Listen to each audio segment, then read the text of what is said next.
नमस्कार, माझं नाव पल्लवी बोकेफोडे.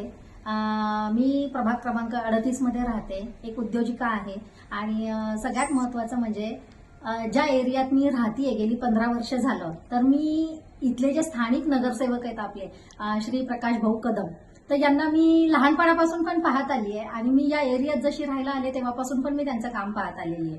तर मला आज तुमच्याशी बोलण्याची संधी मिळतेय आणि खरंच छान वाटते त्यांच्याबद्दल बोलताना. कारण आपण जेव्हा समाजात राहतो त्यावेळेला आपल्याला खूप वेगवेगळ्या सुखसोयींची आवश्यकता असते आणि जेव्हा काही अडचणी येतात तर त्यावेळेला इथे राहणारे जे स्थानिक नागरिक असतात तेच या अडचणी खूप चांगल्या पद्धतीने सोडवू शकतात, बरोबर. तर यासाठी मला तुम्हाला नक्की सांगायला आवडेल की मी प्रकाश भाऊंनी केलेली कामं खूप जवळनं पाहिलेली आहे याच्या आधी सुद्धा. तर आता सांगायचं झालं ना तुम्हाला, तर आपला कात्रजचा तलाव आपल्या कात्रजची शान आहे. प्रत्येक जण तिथे फिरायला जातो, आरोग्याची काळजी घेण्यासाठी, वॉकिंगसाठी लोक जातात. पण मधल्या काही काळामध्ये तिथे खूप सारी जलपर्णी वाढली होती, डासांचा इतका प्रादुर्भाव झाला होता. तर भाऊंनी स्वतःच्या स्वखर्चानी सगळी जलपर्णी तिथली काढून टाकली आणि आज जर बघितलं तर कात्रजवासियांना तिथे आज मोकळा श्वास घेता येतोय, ज्या वेळेला लोक त्यांच्या हेल्थची काळजी घ्यायला तिथे जातात. आज प्रत्येक ठिकाणी उन्हाळ्यात नाही म्हटलं तरी थोडीफार पाण्याची समस्या असते. आमच्याही एरियामध्ये पाण्याची जेव्हा जेव्हा समस्या असते, माईंना बिनधास्त एक फोन केला ना की माई पाण्याची अडचण आहे आणि खरंच फॅमिली मोठी आहे, माई दुसऱ्या क्षणाला टँकरची सोय आम्हाला करून देतात लगेचच. आणि हे एकदा नाही अनेकदा फोन करा, त्या कधीच या गोष्टीसाठी कंटाळत नाहीत. आज राजा सोसायटी सारख्या नामांकित एरियामध्ये ज्या वेळेला लोक येतात, फक्त इथेच नाही तर पूर्ण कात्रजमध्ये भाऊंनी पर्यावरणाबद्दल सुद्धा खूप काळजी घेतलेली आहे. आणि आज बघितलं तर झाडं कुणी जास्ती लावत नाही, पण भाऊंनी स्वतःच्या खर्चाने सगळी झाडं लावलेली आहेत प्रत्येक ठिकाणी. आज जर बघितलं तर कात्रजमध्ये खूप सारी हिरवळ आहे आणि ही झाडं जगवणं पण तितकंच महत्वाचं आहे. तर भाऊ हे स्वतःच्या खर्चानी, स्वतः टँकरनी पाणी पुरवठा सगळ्या झाडांना, त्या झाडांची मशागत, देखभाल करणं, या सगळ्या गोष्टी. म्हणजे असं नाहीये की एक स्थानिक नगरसेवक आहे म्हणून फक्त बाकीच्याच गोष्टींकडे लक्ष द्यायचं, तर नाही. समाजाचं आरोग्य सुद्धा ते सांभाळतात, पर्यावरणाकडे सुद्धा लक्ष देतात आणि सगळ्यात महत्वाचं, आज जो आपण राहतोय खरं समाजात, पण खरंच आपल्या समाजात राहणारी स्त्री सुरक्षित आहे का?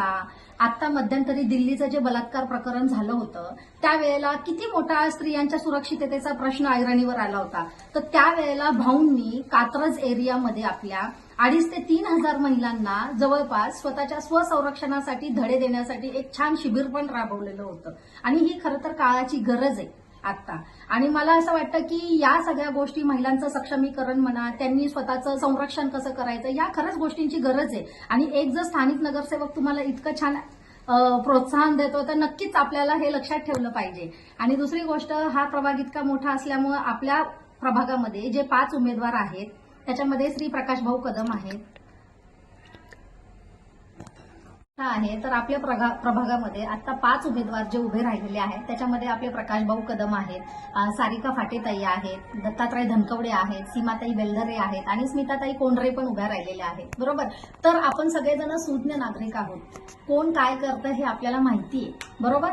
तर या गोष्टीची सगळ्यांनी दखल घ्यावी. आणि मला असं वाटतं की खरंच जो स्थानिक नागरिक असतो तोच चांगल्या प्रकारे आपले प्रॉब्लेम सॉल्व्ह करू शकतो. तर या सगळ्यांनी जे कार्य केलेलं आहे त्याचा सगळ्यांनी तुम्ही लक्षात ठेवावं आणि येणाऱ्या निवडणुकीमध्ये त्यांना बहुमतांनी विजयी करावं. सीमाताईंबद्दल पण मला खरं स्पेशली सांगायला आवडेल. युवराज भाऊंचं पण कार्य, युवराज बेलदरे, तर दत्तनगरमध्ये सुद्धा जो आता सगळ्यात मोठी जी वाहतुकीची समस्या होती तर त्यांनी भुयारी मार्गाचं पहिलं काम करून घेतलं. आज नवले ब्रिजवरती एवढे ऍक्सिडेंट झालेले आहेत आतापर्यंत. परत आपलं हायवेची कामं जी रखडलेली आहेत, इतक्या म्हणजे तळमळीने ते प्रत्येक गोष्टीचा पिछा करतात, पाठपुरावा करतायत आणि खरंच गोष्टी मार्गी लावतायत. याबद्दल खरंच त्यांचं खूप खूप कौतुक आहे. आज एवढी मोठी पाण्याची टाकी त्यांनी बांधली दत्तनगरमध्ये, लोकांना पाण्याचा इतका प्रश्न होता तर त्या गोष्टीवर सुद्धा त्यांनी काम केलेलं आहे. त्यांच्याकडून योगाचे क्लासेस वगैरे, असं म्हणजे समाजामध्ये राहतो तर आपण समाजाचा भाग आहे, समाजाला काय हवं काय नको या सगळ्या गोष्टींची खरंच ते खूप चांगल्या पद्धतीने दखल घेतात. तर मला खरंच असं वाटतंय की सगळ्यांनी ह्या सगळ्या गोष्टींचा आढावा घेऊन येणाऱ्या निवडणुकीमध्ये आपण खरंच सुज्ञ आहोत तर खरंच चांगल्या पद्धतीने मतदान करणं गरजेचं आहे. आणि एक जबाबदार व्यक्ती, एक जबाबदार नागरिक आपल्याला खरंच निवडून द्यायचा आहे.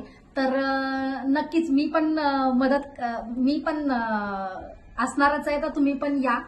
आणि नक्की बहुमताने आपण सगळ्यांना या विजयी करूयात. धन्यवाद.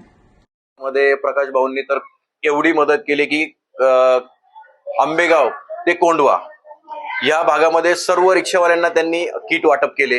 त्याच्यानंतर आम्हाला कोरोनामध्ये रेशनिंग दुकानदारांना पण खूप मदत केली.